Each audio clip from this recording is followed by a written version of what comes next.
Good morning, everyone. I'm Sunil Kumar, National Sales Manager at Vicom, and I'd like to thank you for joining us today for another one of our series of technology training webinars, this time on precision, timing, and frequency for applications. Before we get going, let me cover a couple of housekeeping things. First, I need to let you know that we are recording this session and we'll make it available on our website. A link to the recording will be sent to all attendees post-webinar, and for those who are not able to join today, if they request it. Secondly, if you have any questions along the way, just go type them into the question and answer box accessible via the question and answer icon near the center of the black bar at the bottom of your screen. I'll be monitoring the question and answer box and we'll deal with questions during the allocated 5 minutes Q&A at the end of each session. Vicom is Orolia's partner in Australia and New Zealand, and we are working closely together to bring you this webinar to you today. The idea behind the webinar came from part 1 of Precision Timing and Frequency Basics 2 months ago. During the webinar, the basics of precision timing and frequency were covered. We are all experts in electronics engineering, radio communication, telecom engineering, or say IT, but frequently we find we skip learning about applications for timing and frequency that relate to our particular work. This is what we're going to learn about today and address today. So now I'd like to introduce you to our presenter, Ronald Dries, Senior Application Engineer at Orolia, who is based in Rochester, New York State in the US. He is an analytical problem solver with over 10 years of providing comprehensive enterprise-level on-site remote technical support. He is a solution provider to complex network connectivity, RF-related application issues, such as the ones that we're going to cover today, and a service professional focused on Fortune 500 and international clientele. Over to you, Ron. Thank you, Sunil. I appreciate the introduction. Hi, everyone. As Sunil said, my name is Ron Dries, and today we're going to go through some precision time and frequency applications. Moving on into the next slide. There we go. Sorry about that. Kind of a brief agenda or summary of what we'll cover in the next hour and a half or so. So we're going to cover applications and use cases for 3 markets. We'll start with the defense applications. So that'll be aerospace, naval, any sort of government application. And then we're going to take the tools and sort of knowledge that we have learned from the first presentation on time and frequency basics, and now start to apply them to how they can be used to solve different problems for these different applications. So we'll start with defense, move into land, mobile, radio, public safety applications. So that's going to be more in the States, it'd be 911. In Australia, I know it's 000. And then how these different devices, time, frequency sort of ideas can be applied to that domain.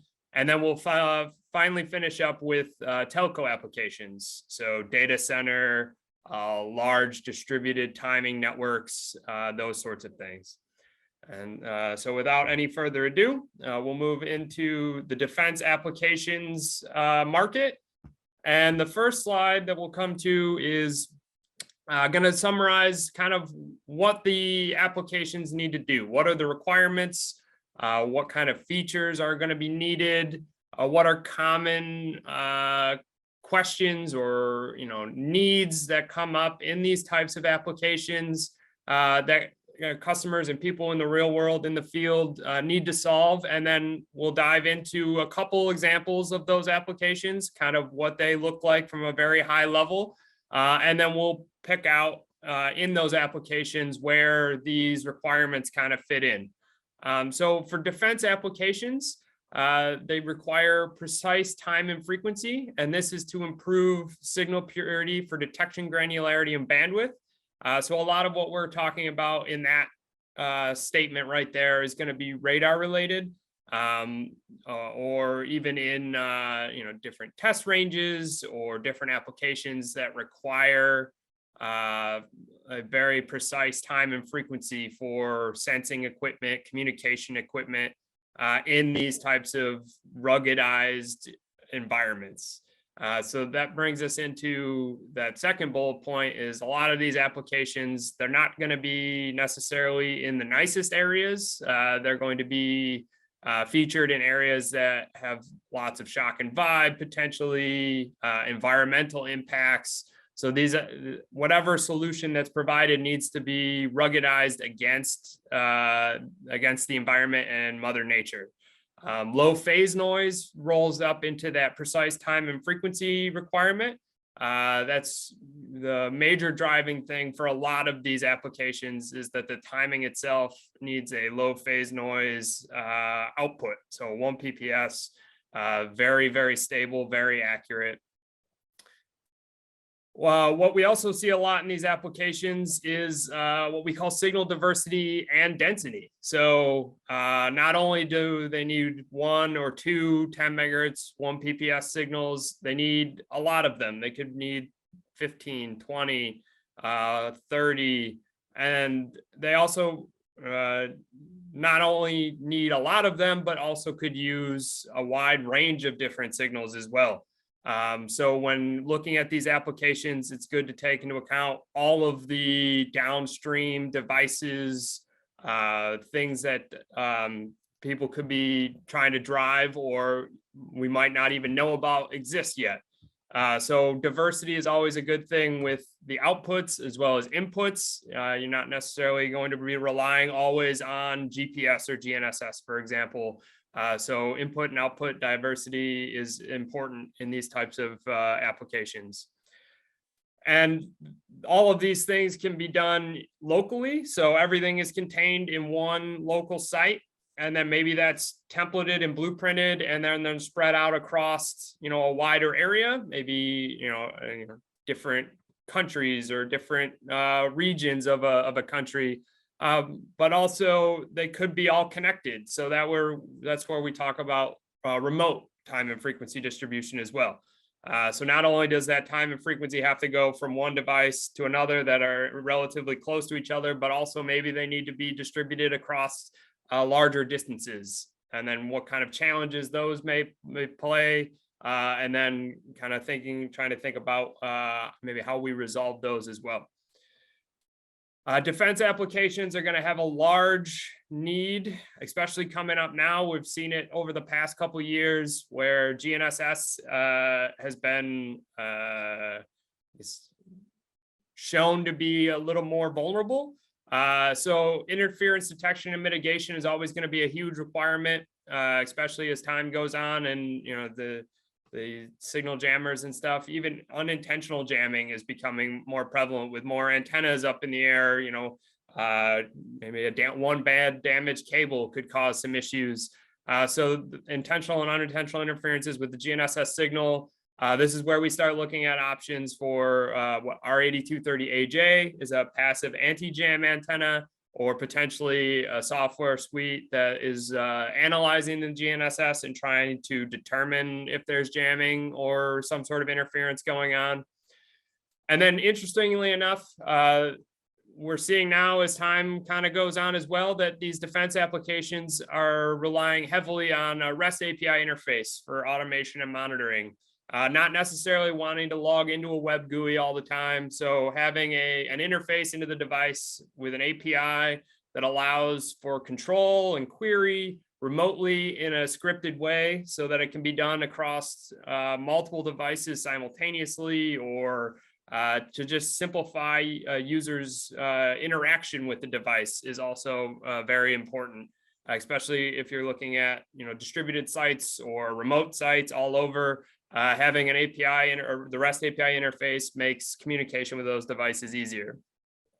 So to summarize all that up, the key application needs here are, they need the right signal. The signal needs to be good, the 10 megahertz or frequency, whatever that you need, and the time and the 1 PPS need to be accurate. Power redundancy. These are always going to be in a harsher environment. So having the ability to have a dual power supply with a backup is always important. If one goes down, the other one can keep the equipment up and running. Accuracy and stability, phase noise, port density, reference resilience, meaning there's a backup reference if something were to go down, or a reference is more resilient to some of maybe the IDM. That's always a potential as well. And then cybersecurity. These things, everything's going on a network nowadays. Having the confidence of the device is secure network-wise, and also being scanned and doing all those things is always going to be very important. So now that we have a very good understanding of a defense application, kind of what the requirements are, what we're looking for in this kind of market for solutions, I think we can start by jumping into our first application. And it's going to be a very simple radar communications sort of application. On the right-hand diagram there, it's a very simplified diagram of a radar communication system. You have a SecureSync 2400 receiving GNSS GPS from satellites and synchronizing its internal clock. And then it's able to feed the 10 megahertz, 100 megahertz signal that the communication radar system needs. But also on the other side, you have these other timing signals, which kind of talked about in that first slide. There's other things that are going on now. There's a network, so they might need something for that. There are old legacy devices for iRig and other things that can be provided from that one timing box. So that SecureSync, as I said, is synchronized to GNSS. It outputs the frequency needed for the radar communication equipment. It can support those other timing signals needed by the other parts of the application, some of which might not be necessarily known when the first solutions put together, but the ability to kind of accommodate those as they come up is always going to be important. And then the idea here is that even though this architecture is really simple, that one kind of architecture, the timing device is a very small part of a very big application that, not necessarily everyone is in the know of what's happening, but the timing system part of it can be templated so that you can duplicate it at other remote sites, and then each site would have its own time and frequency reference, and so that piece can be then kind of copied and used elsewhere to solve the problem multiple times. And then that means that each site is independent. There's no connections that need to necessarily be going between them if they don't want those, and it's easy to maintain and manage as well. So for this one specifically, you see a requirement for low phase noise. The device needs to be ruggedized. Who knows where it might be out in the field. And then signal diversity density. So if we look at those other signals, as I mentioned earlier, this is where we talk about iRig for some legacy timing devices that might be on in the area or needed to be supplied time to. PTP and NTP are coming up more and more, even in the defense market, as devices are now always going to be on the network. They need timing, and PTP is going to be the option, as you probably have learned in the previous webinar, is the option for the best kind of timing accuracy over the network. But then there's going to be potential for legacy equipment that doesn't support PTP, but does have some sort of NTP or SNTP. And all of that can be handled by that one SecureSync timing device that's shown there, and all in one package. So it's a kind of a great way to kind of sum up that application and how that one device can tie in and solve multiple problems for this specific use case. And then moving on, we talked on that first slide about the idea of local sites versus remote sites. So what we have here is a high accuracy time and frequency distribution. Now this in itself is a use case in that you're using a White Rabbit time link to distribute time from one site to another site, or sorry, one site to end user equipment on the other side of the site. This is all located inside of a site right now. And now the White Rabbit conversion sends that to the end equipment, and this is preserving the time reference accuracy to the last possible point. So this is talking about distributing this time over kind of a larger area as well, and making sure by using the White Rabbit that it's staying as accurate as possible. Now, this customer equipment, if we think back at the previous slide with the radar and communications, this is a good example of how this could be done with a radar communication that is in a bunch of remote sites. So maybe not using a timing source at each one. You use a couple timing sources centrally and a White Rabbit link to distribute time and frequency between them.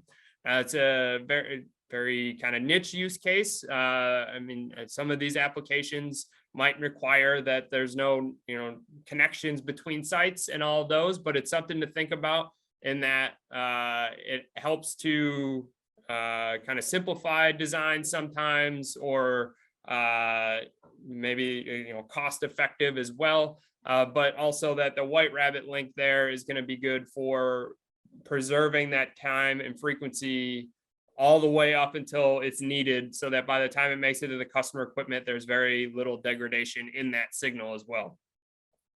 And then example applications for this, other than communications and radar, critical infrastructure, telecom, power, public safety. We do have that in those markets coming up later.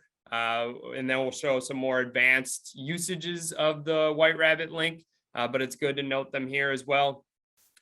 Bases and test ranges. So bases and test ranges are generally going to be spread out over a wide area.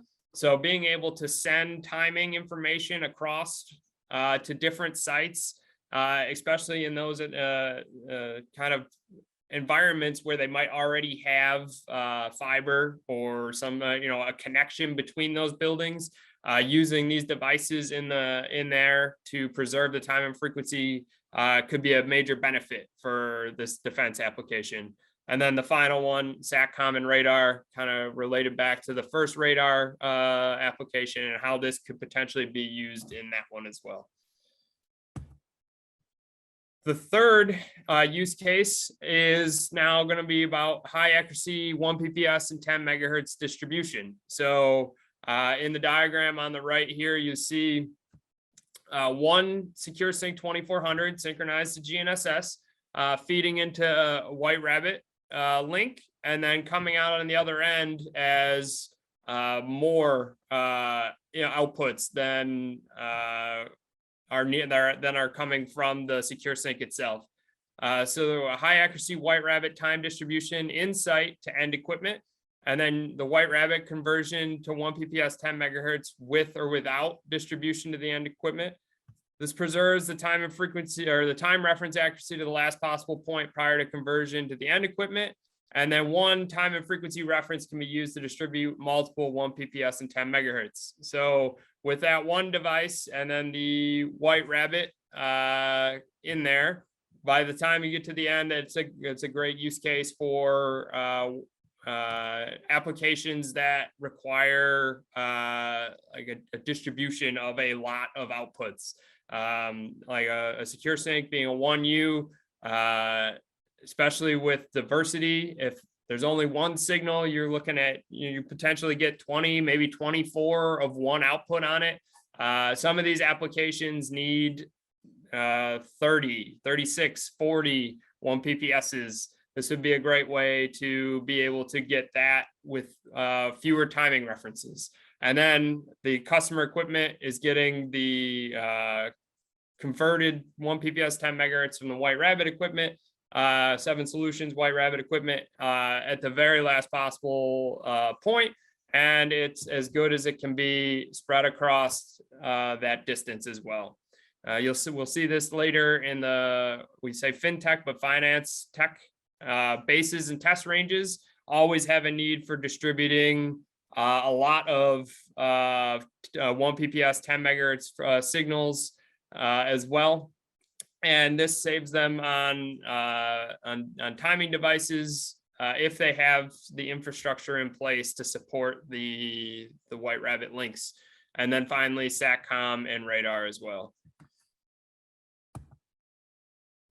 And then finally, the final application is one that I mean, I see a lot, but I don't think we talk about all that much either. So we call it event timestamping. The defense market always has a need, especially bases and test ranges, for timestamping events. Just kind of high level here, this application can use a timing board or T-Sync timing board, can be embedded into a PC or server to timestamp events. The T-Sync board can be synchronized to GNSS or iRig from potentially a secure sync there, as shown in the diagram. So it gets a timing reference. And then customers or users can build custom software around the T-Sync driver for the timing board and configure it to generate a timestamp on the rising or falling edge of its general purpose input. So where this is mostly used and where we see a lot of kind of requirements for this is going to be test ranges. So on test ranges, they have, the need they have cameras set up and they're recording video during, for different things. And they want to timestamp when something occurs. They usually have a camera or a device that's outputting a signal when that event happens. That signal can be fed into the T-Sync timing board, and then we can generate a timestamp for it. They can go back and then they link it up with video, much like in 2021, a content producer does now on YouTube. They can link up their video with the timestamps, and they go back and review all their test data. Also, the T-Sync board can be used as well in a test range lab. So they have events going on, they have testing they need to do, they need to trigger them all at the same time, or they need to timestamp when all the events occur to see when everything happened. All of that can be fed into a timing board or a 1204.23 option card for the secure sync. And we can provide and they can get the timestamps for when that happens as well. The bigger thing here to kind of point out is the integration that's possible between that, between the 1U time server, the secure sync, and the T-Sync board, because the secure sync can be there to be a time reference for other devices either on the network through iRig, through 1PPS, through 10 megahertz. It's fulfilling its job that we've kind of discussed over the last 20 minutes on those other applications. And then it can also provide time to a T-Sync board so that it has a reference for meeting this other requirement that this market might have, in that it needs accurate timestamping ability. It needs to be able to trigger an event to happen when something else occurs. And so this is a kind of a not as well talked about use case, but still also very important for the defense market, and can be great for when looking at a wide range application of, when talking to these sorts of customers or using this sort of application to be able to meet a need with a timing board that also works well with the timing reference that is most used as well. And so I think if I missed anything, oh yeah, there was one thing that I wanted to cover as well. We talked about on the first slide about IDM as well as the REST API. So I think I'll go back to, all right, well, I don't really have a great image for this. So where IDM can be used, obviously, in all of these applications, the GNSS antenna, we could start there with the 8230 AJ that we have. That's always good. What that does is it's a horizon blocking antenna. So everything 30 degrees of elevation and below doesn't make it into the antenna, it's blocked. So it's only kind of looking up at the sky in a kind of a cone. And so that's with the assumption that most interference is going to be ground-based. So any of these applications that might have a concern about interference, jamming, spoofing, the 8230 is always a great place to start because it's very simple and it should cut out most things kind of at the horizon.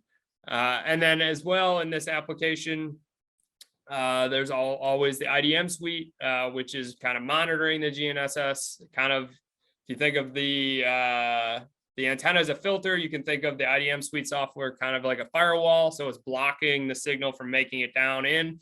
If it does detect something bad, it can cut off the GPS, and then you ride through that event.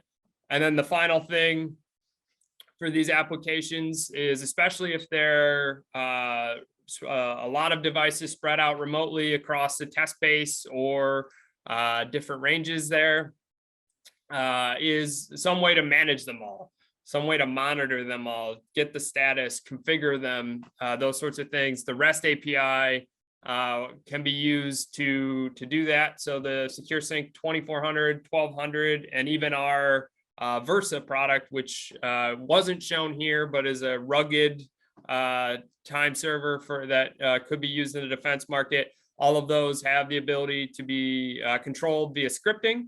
And with that, anything that's in their web UI, you can query, you can configure. So in applications that have multiple devices or have a need to configuration control, scripts can be made to configure the device and automatically. So you feed it an IP address, it does all the configuration. You don't need to log into the web UI. Or it can do queries to the devices to kind of see the status of them, where they all are they in sync, what are the phase errors, those sorts of things. So any of these applications that we've discussed here today could benefit from that, especially when have the monitoring of their devices, even in the defense market, could be very vital and crucial.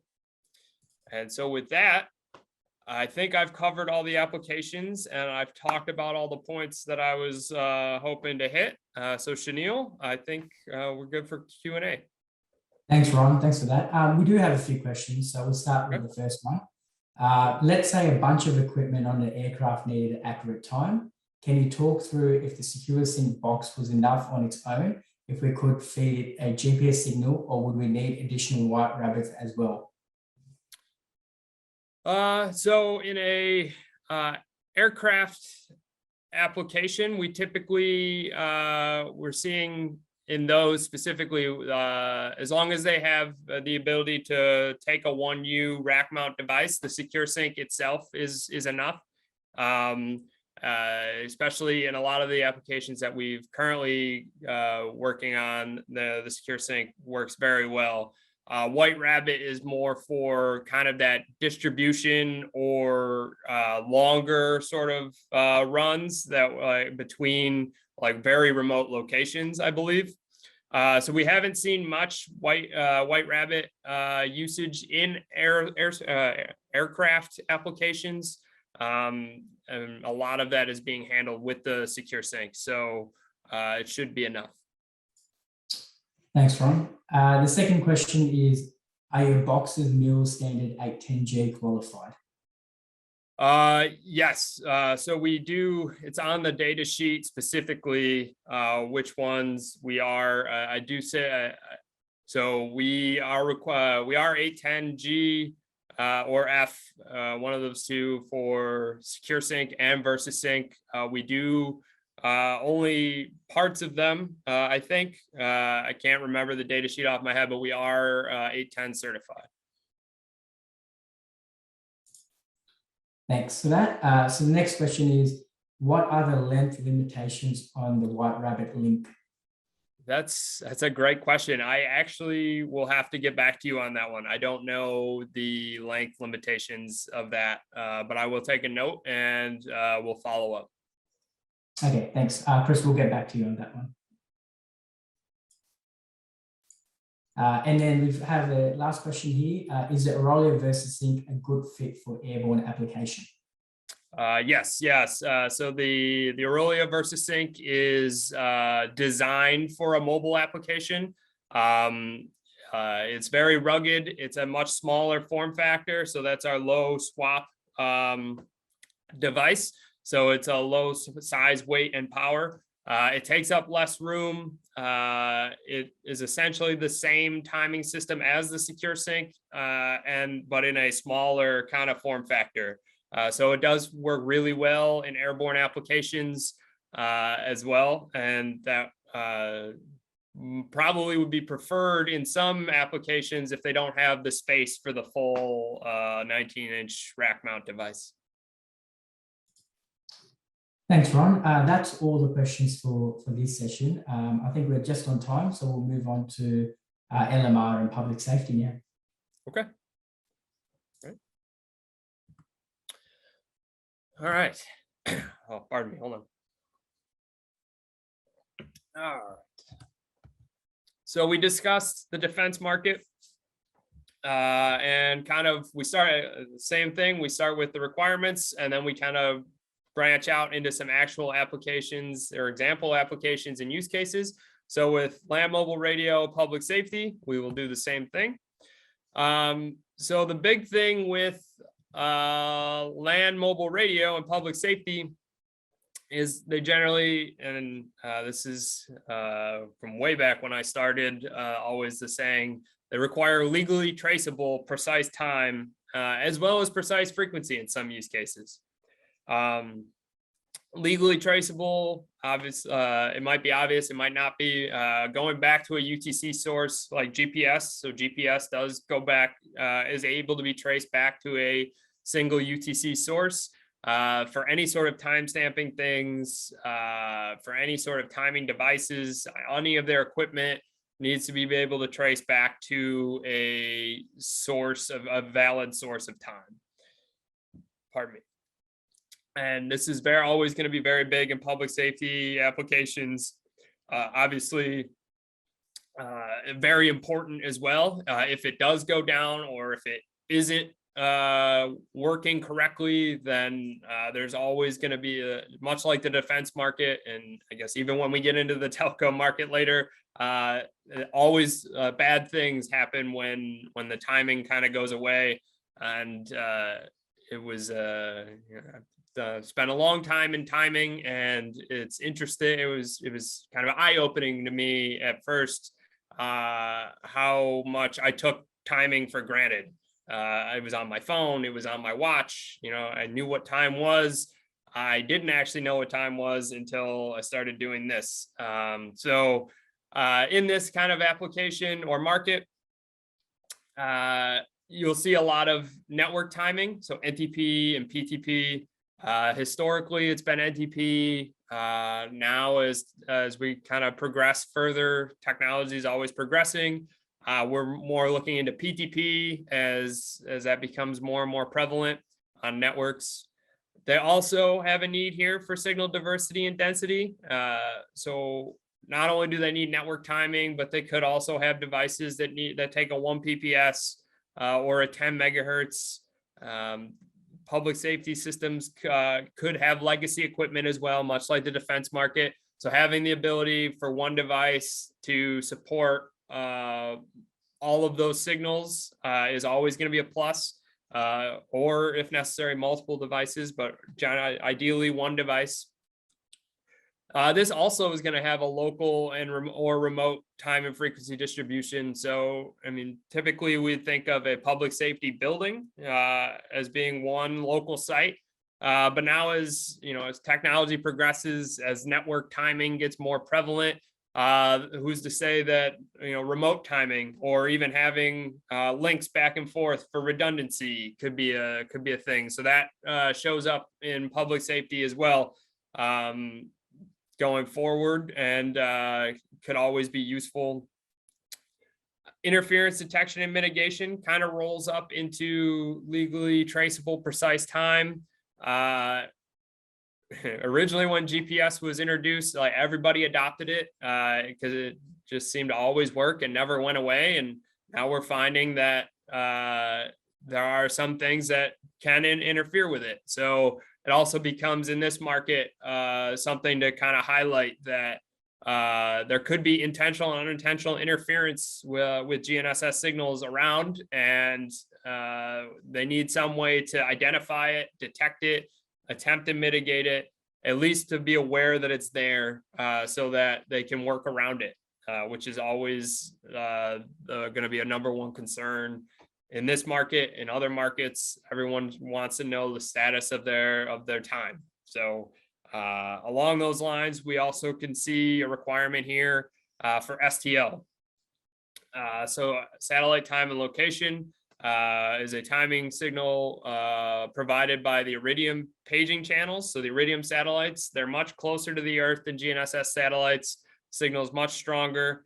And at that point, it's much harder to jam it. It's much harder to spoof it as well due to it being encrypted. So it's much like a satellite radio. So STL in the public safety market it could always be a bonus or a plus. It can be used as a primary reference. It could also be used as a backup to GPS, GNSS. It also is able to be traced back to a UTC source. But in the end, if there's being used as an STL, if STL is being used as a backup reference, it's one of those things is better, could be better than nothing. So STL is always there. We don't see a lot of monitoring or remote control like we do with defense markets, but I guess we could highlight here as well the REST API for remote control of the timing devices, especially if there's a lot of them out there. If they need to be centrally managed, that could come up, but it hasn't been as prevalent in this market as other ones. So the key application and needs here are going to be NTP and PTP, cybersecurity. Everybody is worried about cybersecurity now, and rightfully so. Anytime anything goes on a network, there's always a lot of questions and things that need to be, checked and done to ensure that networks are secure. Centralized authentication. So here we see a lot of users that use authentication services like LDAP or Radius. So those are kind of what most people use LDAP every day. They might not know about it. When you log into your computer or you have the single sign-on account for work, that goes back to a server and authenticates you and then comes back. So not keeping the credentials on the box, but keeping the credentials and user information in a centralized, secure area that is then kind of verified and then passed back to the device that's doing the request. Remote monitoring management could be important here as well. Talked a little bit about, we don't see a lot of REST API requirements here yet, but as time goes on, the ability to manage and monitor these things remotely and quickly through a scripting interface would be very beneficial. Because we're dealing with network timing, the ability for network expansion and capacity is always going to be a key application need here. Power redundancy as well. Most data centers have power redundancy, and you'll see like public safety applications are going to start, if they aren't already, they're going to have backup power requirements as well. So having ability to have dual redundant power is always a plus. Reference resilience, backups to NTP, backups to PTP, protecting the GNSS, backing up GNSS with another reference like STL. Those are all things that make the reference resilient. So the secure sync or the VersaSync or whatever is resilient in that it has multiple references that it can rely on and choose when things don't or something weird happens. And then phase noise. And so phase noise might seem a little weird here. There is one specific application that will, it's not one specific application, but timing as a whole is important here. And when we get to I think one of the applications later, it'll kind of make a little bit of sense. It's more frequency related, but having a stable, accurate timing device is going to be important here as well. Sorry. All right. So one of the first public safety applications I remember vividly learning about when I started is this Simulcast application. So it's a need to synchronize simulcast and single frequency networks. What we're talking about here is public safety radios. In a city, you have multiple, frequency towers. You have many different emergency responders, firefighters, police, medical, and they're driving around the city. They're doing their job. They're doing what they need to do to be out there, and they need to be able to communicate with each other back to a single station for monitoring and management of situations. So they're going to cross multiple frequency towers to do that. So they reuse the frequency across these multiple transmitters to conserve the bandwidth, to preserve the precious bandwidth while increasing the coverage area. And if you have a distorted signal in these overlapping coverage regions, they'll actually kind of null each other out. So if the distorted signals in the overlapping coverage regions, if the transmitters are not the same frequency, and if the modulation is not time aligned. So that's where the low phase noise comes in, high accuracy frequency. As they cross between these coverage areas, if F1 and F2 are slightly off, you'll have blackout zones, and blackout zones are not what you want in this type of application, especially when they're going back to a radio dispatch system. There's very high priority conversations that are happening on these networks, and you don't want to drop or miss those calls or not be able to get information out or to people. So here we have this great diagram that shows you have the SecureSync 2400 with GNSS at each of these sites, F1, F2, F3, synchronized to GNSS, and that's providing precise time and frequency for that transmitter. And as long as there's no issues, they'll all be in sync. They'll all have precise time and frequency between all three. And the simulcast single frequency network works really well. And it's a use case that I don't see a lot. Honestly, now it's a very well-known use case, but there isn't a lot of discussion on it. And it's always a very fascinating kind of topic to talk about on how this works, and kind of what some of the challenges are with it. So that was the first public safety application that we wanted to cover. Move on to the second one. Oh, yep. All right. Pardon. I don't, is it 00030? So the 000 call center synchronization. In the States, I trying my best not to say 911, but a public safety call center. What is its typical synchronization going to look like? It requires legally traceable time from a UTC source to be distributed to different devices on a network. So you have computers, printers, kind of like a standard office thing going on as well. So they're going to typically use NTP. So we have a diagram here of a simple NTP network, NTP client server sort of connection. So you have, GNSS synchronizes your stratum 0. So NTP, as you may have talked about in the previous webinar, NTP talks about its references in a stratum format. So stratum 0 is always the highest, and that'll be your GPS satellites. So then the time and frequency server, the SecureSync there is going to be considered stratum 1 because it's synchronizing to the stratum 0. So stratum 0 plus 1 makes it stratum 1. And then at that level, that's where we talk about where we want to require rubidium oscillators. So we want to make sure that the stratum 1 layer, not only is it in sync to the stratum 0 to a very accurate reference, but that it has a very accurate oscillator or stable oscillator inside as well if something like a lightning strike occurs, or GPS goes away due to unintentional interference, having the rubidium oscillator inside to provide accurate timing until the signal's restored is very important at that stratum 1 layer. Moving down, doing NTP unicast to the stratum 2 layer.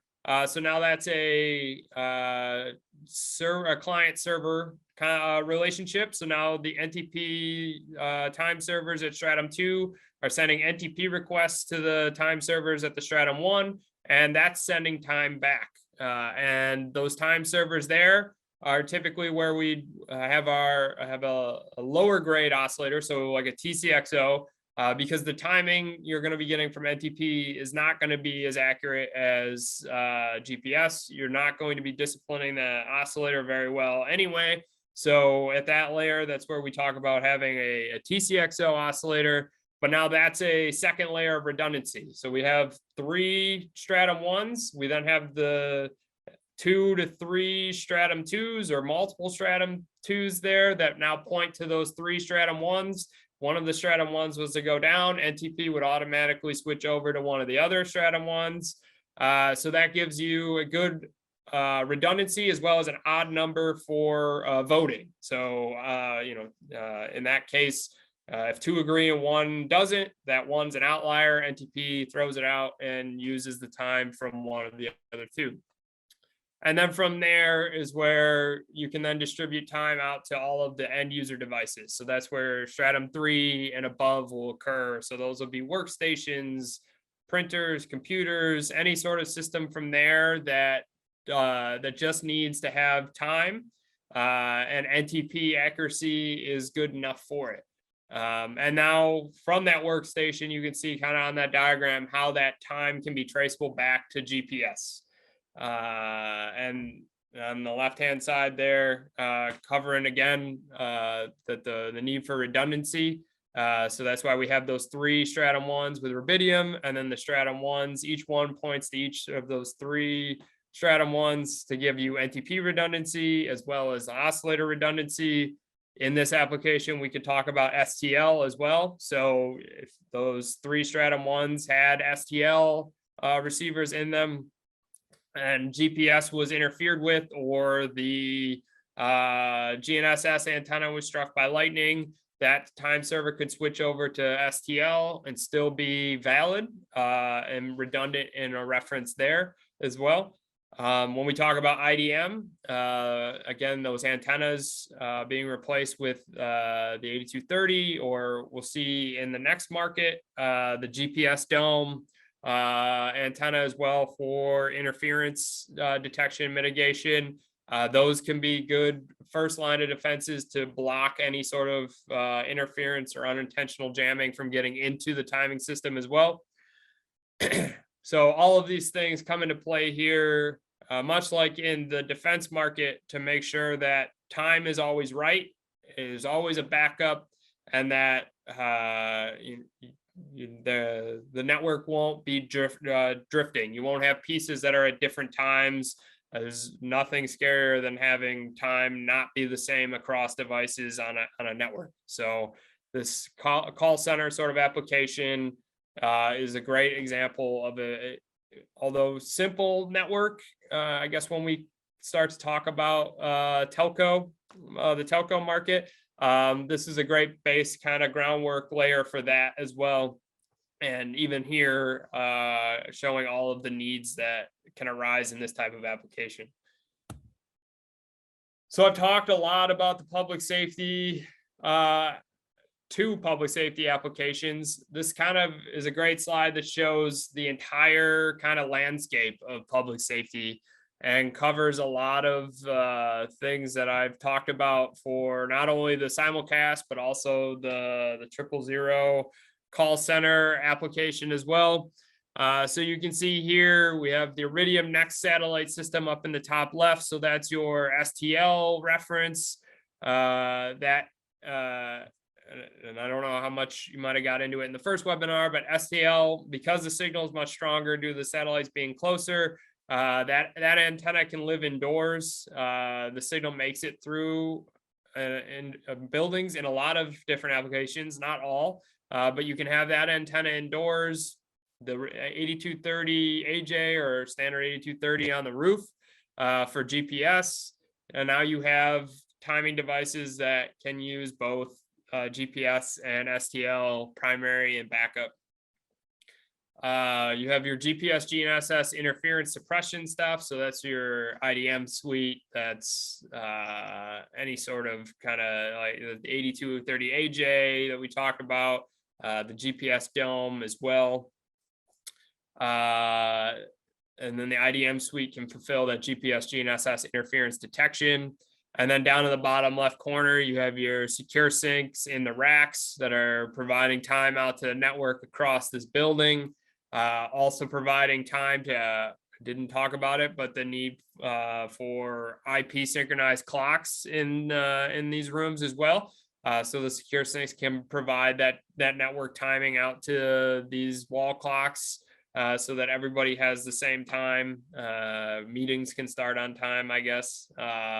So this is a nice landscape of kind of the different applications, all kind of crammed in one from a very kind of bird's eye view. But some things to highlight in the top right, the different mission critical systems for public safety, time and attendance, radio test equipment, network management, CCTV and building access control being synchronized to time is important. And then all of the kind of resiliency that the Orolia products can provide in this kind of landscape as well. So it covers, it's a very nice way to summarize up the market, I think, and kind of visually show where each of the pieces could fall in a public safety sort of setting. So I think with that, we've hit the end of the public safety LMR application section. And any questions? Thanks, Ron. We do have one question. The question is, are you able to elaborate on the main differences between NTP and PTP and take the advantages and disadvantages of both, please?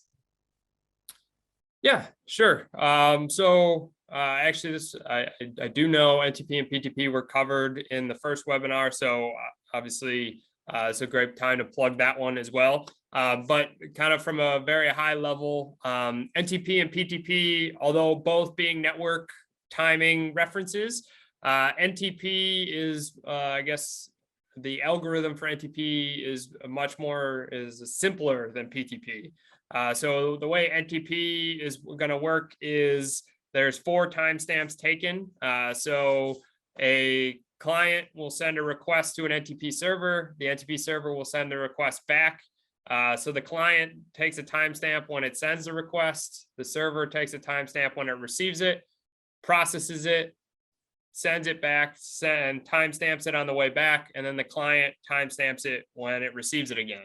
So with those 4 timestamps, NTP then calculates offset, delay, jitter, and it's always assuming the network's symmetric. So if by that I mean that the path from the client to the server and the server to the client is the same. There's no extra delay on one side or the other. It's assuming it's symmetric. It's assuming the delay will always be the same, and it's making its timing kind of calculations off of that. With PTP, the algorithm for calculating the time is a little more involved. There's more network traffic going back and forth. This is where we come into, there's a sync and an announce and a follow-up, and then the delay request and the delay response. They also have different kind of devices in PTP. So you can have what's called a transparent PTP clock, which is actually a device that's measuring the delay in and of itself, so that when it receives a PTP packet and before it sends the PTP packet back out, it knows how much delay is going to occur within itself. So it'll actually take care or take up that delay and take it out of the packet and then send it on so that it looks transparent to PTP clients downstream. So the major thing with PTP is that it's doing more to estimate the error on the network.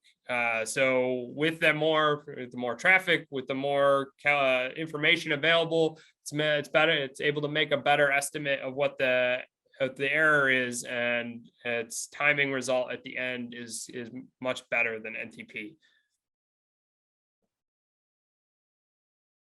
Oh, you're welcome. Thank you. It's been a while since I've talked about NTP and PTP to other people that aren't in my house. So thank you very much. My wife appreciates it, I'm sure. So far we've covered defense market applications, and we just finished up with land mobile radio public safety applications. And I guess not surprisingly, we're going to see a lot of the concepts that we've talked about over the last two sections show up here as well. A lot of these markets, although they have different requirements, they will share similar kind of key needs. And so when we jump into telco, we'll see a lot of what looks similar. It's going to be kind of bigger and also a little more complicated. So starting with a telco application data center, they're going to require resilient and accurate network timing. So much like the other two markets, redundancy of references as well as power is going to be important. Making sure those references are resilient. So what happens when the signal goes away is always going to be a big question, big thing to keep in mind as well. So GNSS is there. What happens if it's not? What are my backups? What are my failover options? Those sorts of things. Network timing is going to be huge in this market's use cases. So NTP and PTP, as we talked about before, NTP was kind of what we highlighted in the public safety market. You'll see more PTP in this market due to the need for higher accuracy network timing. And that's going to always be kind of a very important aspect of telco applications is going to be PTP, especially now with large data centers or kind of financial markets as well. Because of the importance of timing in this market, interference detection and mitigation is going to be big, especially in some of these data centers. They're in the middle of large cities. Cities are always going to be rife with different interference. You have buildings, automobiles, trucks, those sorts of things going to be around. More chances for reduced signal visibility as well as unintentional and intentional jamming. So protecting GNSS is going to be important. Having a backup to GNSS that isn't just the oscillator is going to be important. So that's where we can talk about STL again. Redundant references and infrastructure are big here as well. So architecting out solutions for telco applications is always going to be about what happens if something goes away? How do I make it redundant? Is the architecture resilient and redundant as well? If I have a data center in one city and then a data center in the other city, if something happens to the GNSS at this site, how can I get time from the other site over to the first site? Those sorts of things are always going to come into mind when trying to come up with a solution. Because it's never architecting for good days, it's always architecting for bad days, right? So you'll see a need here for redundant references and infrastructure as well. The REST API is big here as well, and most of the influence or need for that has started in a telco or a data center application. And that's because they're already doing a lot of the monitoring of the devices beyond just SNMP. They have monitoring devices that are already doing customized scripting, sending stuff, queries out. And that REST API ability feeds right into existing infrastructure. They already have devices on the network that are querying, checking things, doing health checks. So having the ability to do custom scripting loaded into their monitoring systems and it just works is always going to be a plus in these types of applications, because it already fits into their daily operation plan already. And it becomes very useful, especially in this market where they're not talking about a couple time references, they're talking about hundreds or more time references. And that's a lot of work to manage and monitor. And so being able to automate that, script it, and rely on a system to kind of give you a health check is always going to be very important.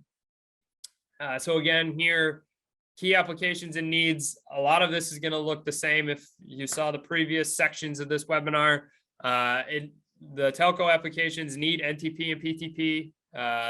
That's how they do any time stamping, server synchronization, any of that across their networks is going to be done with NTP, PTP. You might see some 1PPS. We do have some telco applications that have devices that need a 1PPS fed in. And that's those devices, they're not as common, but they still are in need of the application. So the time reference can provide that as well. Cybersecurity is big. All of the telco applications are going to be thinking about security hardening. So network scans, centralized authentication so that it goes out to a remote, authentication server is always going to be important too. And then that also is a convenience thing, because that links into systems that this market's already using. They're already using LDAP potentially, or Radius, or TAAS, and having another device that goes on their network that can link up with the same thing works out really well. It makes it easy for them to integrate the device and get it on their network. A lot of these applications, there's a big screening process that goes into selecting a device, and being able to integrate with things that already exist there is always a plus or a bonus selling point to choosing it or using it in that sort of application. Remote monitoring management, I talked about it already. Just to kind of highlight it again, these kind of applications are going to be very complex. They could be very complex. They could be simple. They could be very complex. But being able to remotely monitor and manage them is always going to be a key for this market. Network expansion and capacity as well. So they're going to have lots of clients, potentially thousands of clients that need NTP, PTP, and they're going to have a need to make sure that the device can handle that. And if it can't, the other questions you get are how do I balance load and those sorts of things. And being able to talk to them about NTP, how understanding how it works from previous experience of NTP doesn't send requests every second. It automatically kind of distributes itself. But knowing that there's a need for being able to handle lots of clients and expand out as well on the network. Power redundancy, data centers always have two power systems. You're never going to see one that doesn't. They don't want to go down. So being able to have redundant power is a plus as well. And then reference resilience, talked about it earlier, talk about it again as well, that how do I protect my reference? I don't want it to go away. So try to be proactive and make it as resilient as possible. IDM, interference detection mitigation, comes into play to try to protect GNSS, GPS. Backup references are always going to be on the table here for reference resilience. And then finally, making sure that the oscillator chosen for the application makes sense as well. So with that, we will dive into our first application. So I've been saying they're all going to be complex, but I would like to start with a simple one. Makes it a little easier for me to kind of build up. So it's a simple telco application. here on the right-hand side is very simple. Secure Sync synchronize the GPS GNSS, provides a 1 PPS out for any devices there that might be nearby that need a 1 PPS for monitoring, for timing, for time stamping, for test equipment that might be there. And then also providing a network timing out to the processing nodes out onto this vast network. So we need to provide resilient, accurate network timing for single or multi-tenant networks.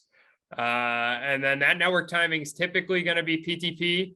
You'll potentially have some NTP for clients that need NTP synchronization. There's always potential for some devices on the network to either be older legacy, not fully support PTP, and they have a need for NTP, and they can't be replaced. There's always going to be something that comes up. So being able to support both is always important.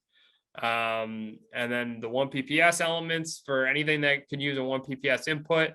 Now, what's nice is this architecture, although very simple, we're not talking about redundancy. We're not talking about kind of the things that resilience, but this one little node could be taken and expanded the architecture across remote sites. Now, so you have with NTP, we say we want at least 3 Stratum 1 NTP servers so that you have an odd number and that the NTP algorithm is able to determine the best one out of the 3. If one kind of goes off, it's able to determine that it's an outlier and throw it away. With PTP, it has its own sort of best master clock algorithm for multiple masters on a network, determining which one's the best one. And if that one, something happens to that one, being able to switch everything over to another one. Redundancy and network timing is always important, especially because early networks weren't always the most reliable. They're much more reliable now, but still anything can happen. So taking this simple application here and then trying to think of expanding it and making sure that you have the one timing device. I need more. I need a backup. I need a couple backups. I need timing in one city and the other city in 2 data centers. But what happens if something goes wrong at the one data center? You can tie in timing potentially from the other one to hold over until the issue is resolved. So even though it's a very simple application and most people know about it, the idea of highlighting it here is as a building block. So it starts out very small, but this building block is what grows out into kind of these bigger applications and stuff that you'll see in the market.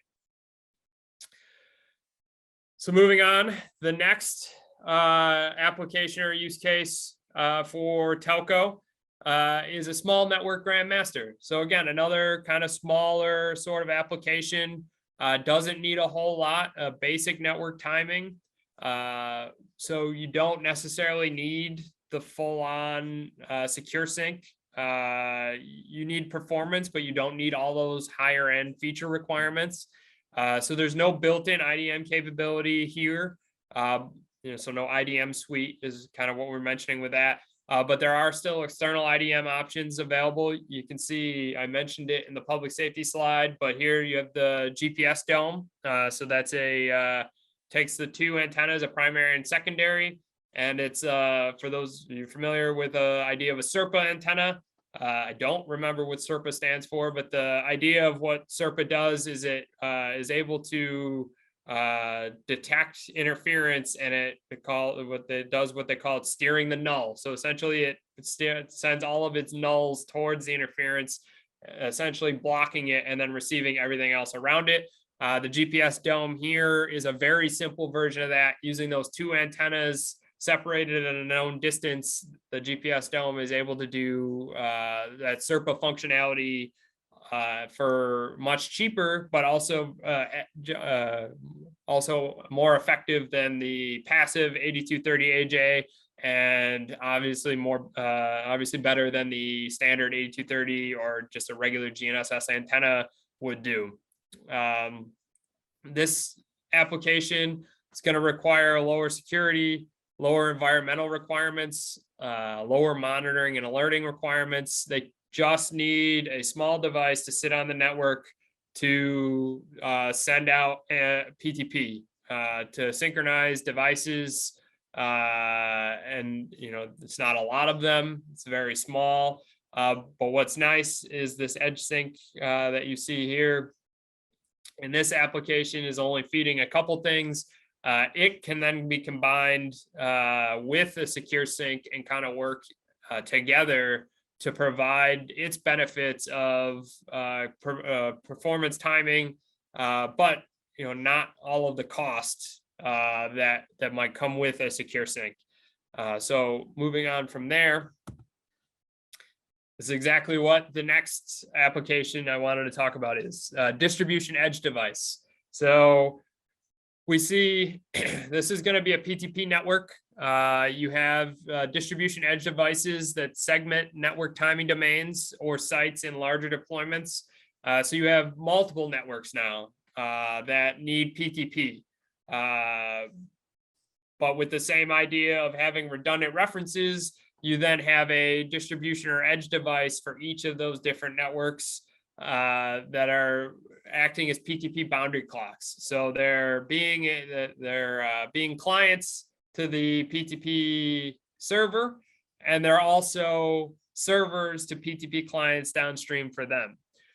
So in this application, this mid-range device may fit better because it has fewer capabilities required versus the reference layer. So you don't need as much at this layer as you do kind of at the secure sync GNSS reference layer. The better value point for a larger number of deployed devices versus the reference layer. So the idea here is that you'll have a few secure syncs in sync to GPS, but you'll have, in a large deployment, you might have a need for a lot of edge or distribution PTP devices. You don't necessarily need all of the features that are in a secure sync.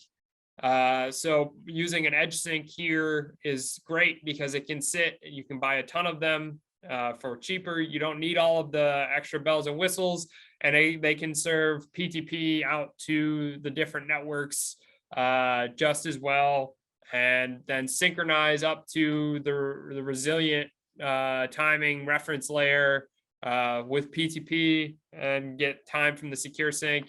And then the network is synchronized, where the source of the time is good. And then you have the device kind of at that edge layer that's doing the handoff to the networks that need PTP. You will see this in broadcast, telecom, 5G, especially anything that's like a large deployment that has a need for PTP timing in that area of where they need a lot of them, but they don't necessarily need all of the full-blown features.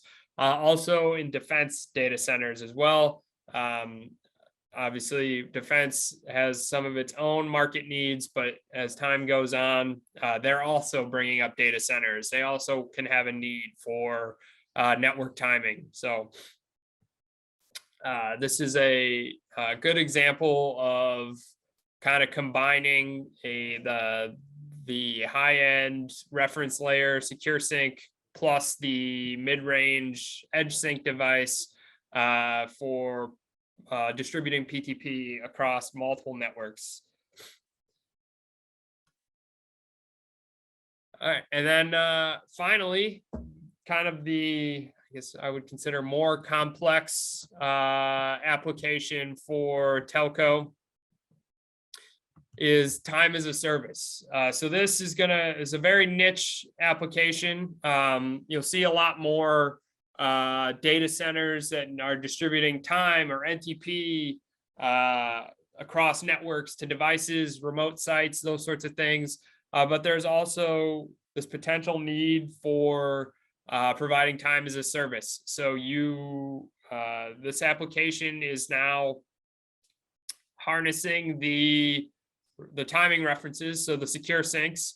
They're in sync to GNSS, and they're providing out time to anyone who needs it on the network as a service part. means that you're registering for it, you're signing up to get the time, and this it's a great idea. The big point here is that it needs a resilient configuration with a primary timing site and a backup timing at another site that is not very close, right? So that if something were to happen to the primary site, the secondary site is geographically separated so that the same thing won't happen to both. We talked about White Rabbit and the defense segment. White Rabbit comes back up here again. You use the White Rabbit links between and within sites for primary timing distribution.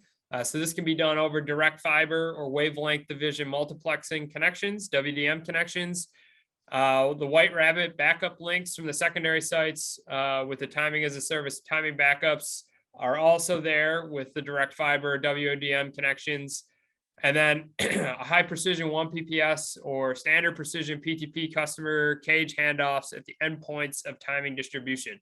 So what we're doing here is we're utilizing the time and frequency of the secure sync. We're bringing in the application that we talked about in the defense segment where we're distributing time and frequency. So 1 PPS and 10 megahertz. There we were doing 1 PPS and 10 megahertz across White Rabbit, across the distance. Here we're using White Rabbit in a similar way where we're feeding timing from the secure sync. The White Rabbit link is then sending that out as either PTP or 1 PPS. And then, as we talked about in the first slide in this segment, the 7 Solutions White Rabbit equipment is able to provide that PTP to the customer cage handoff as well as the 1 PPS. So now in this kind of model, the application is that we have all of the infrastructure already. You don't need to worry about the architecture or what the time is or what the devices are doing or is it redundant or any of those questions. Someone here is taking care of it. The customer at the end is just getting time. So to do that, this is kind of a snapshot of what would be required to provide that resilience in timing as well as that accuracy. So that cage handoff, the customer that's signed up for that service gets its time without having to worry about all of the architectural details that go into designing that time. And then you can see here the timing, the secondary site, the timing backup goes over to the primary site as a backup into its reference. And then the primary site can also feed over to the secondary site for providing timing to it. So there's always a redundancy and a backup going between them so that if anything were to happen to one, the other one can keep the service running. And then again, with the White Rabbit, it's very high accuracy 1 PPS, high precision 1 PPS, or that standard precision PTP going to those end devices. And kind of just a cool summary of a very high tech kind of complex application that you might find in the telco market. And with that, I think I've covered everything for the telco segment. Thanks, Ron. We don't have any questions there. We'll leave a couple of minutes. If there is any questions, please place it into the question and answer box at the bottom black bar. Ron will be able to answer that. So we'll give it a couple of minutes, Ron, and we'll see if we get any questions.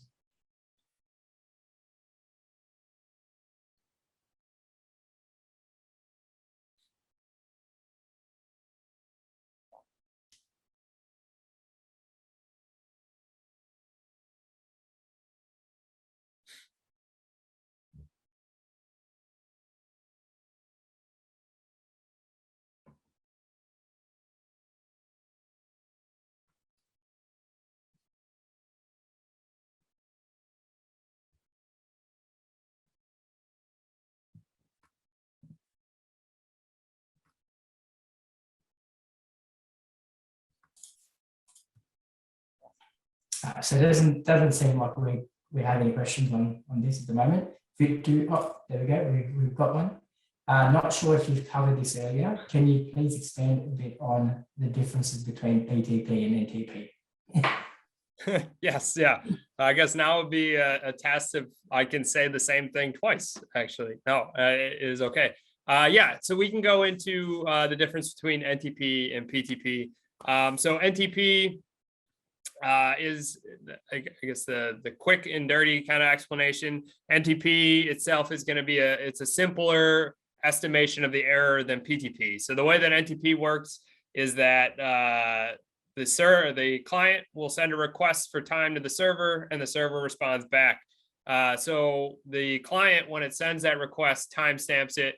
The server receives it and timestamps it, processes it, sends the response back, timestamps it as it sends it back, and the client then receives that request, timestamps it. And now with all 4 of those timestamps, it's able to calculate the offset and delay of the timing. NTP assumes that path that the packet makes from the server back is symmetric, meaning that the path from the client to the server and the server to the client is identical.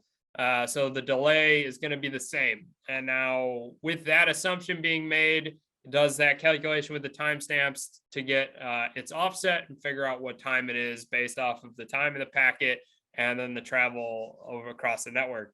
PTP is more complex with sync and announce messages, the follow-up, the delay request, the delay response. With all of these messages going across, it has more information about the kind of travel time of the packet. And even if it was asymmetric, it's able to estimate the errors on the network a little better than NTP, which is why because the timing that you can get to it from it is also going to be more precise.